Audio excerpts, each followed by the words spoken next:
Hey there, I am Emily Reagan, and welcome to my free group where you learn digital media marketing skills.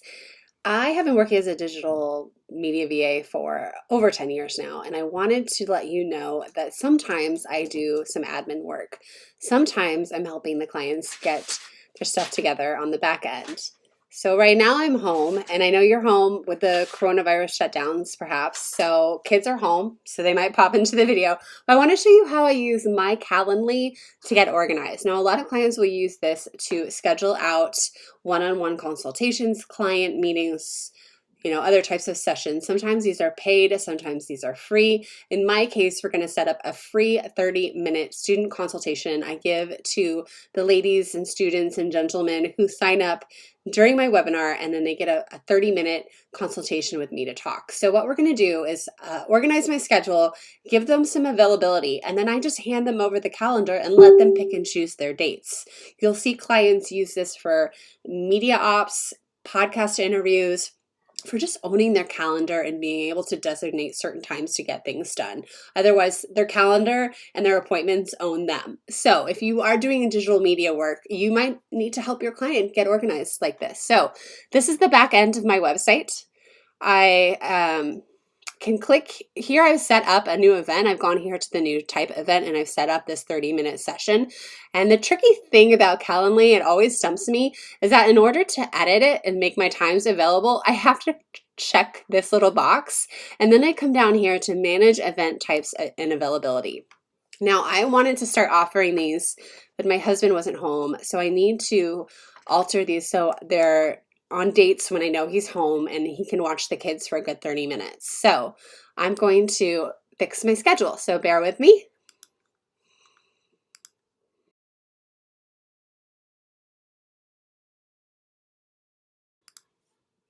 So I'm just going to set these in at times I know my kids are watching a movie during the day, and I'm just going to go ahead, and you can see it's super easy to do this. I'm looking at my personal calendar and seeing when I can do these and doing it accordingly.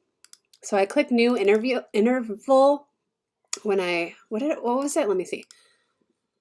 New interval when I have a time. So this one's going to be 11 a.m. and this one's going to be 11:30 a.m. And I'm not going to do Saturday. I think I could just say I'm unavailable. Oh, its default is I'm unavailable. Monday I'm unavailable.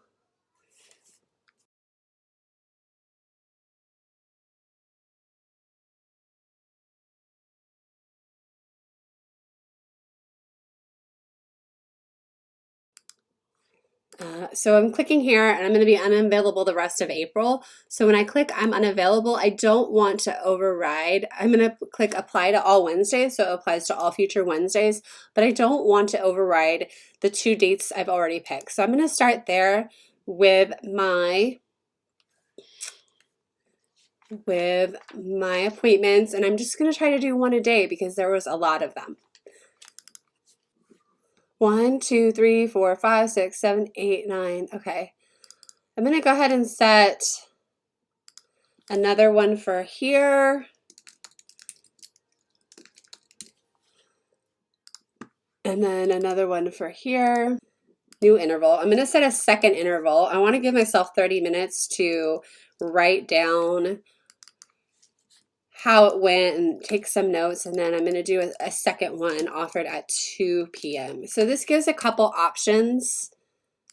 So I have 2 time slots on these days. And now I could link this to PayPal, MailChimp. I could link the Calendly and I could really integrate it so it makes my calendar better. I have it integrated with my Google Calendar. And then, so that's that. So we're going to save this. I think that's good. I might go ahead and apply. Let me just do one more here. I just want to give them some options that work. Okay. All right, so I'm going to click save. So now this is what it looks like. If you want to see when I send out the email, I'm going to send out this link to the 10 students who bought during the webinar. And this is what the page will look like. It'll say book your 30-minute consultation. You can click here and then you can see the times available and you could pick your date. So if I had a podcast and I wanted to schedule you and not have a back and forth with the emails, or maybe like a media opportunity or interview with a reporter or a Facebook Live interview. Hold that thought. Okay. So I would show my calendar availability and let them pick, and then there's not a lot of back and forth.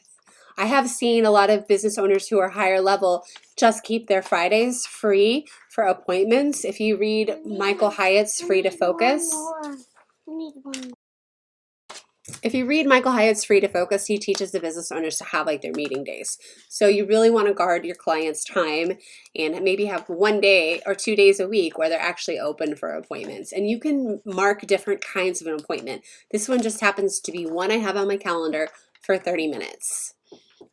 So when you click on it, you could pick the time available and you get some options. You could toggle through my calendar and pick.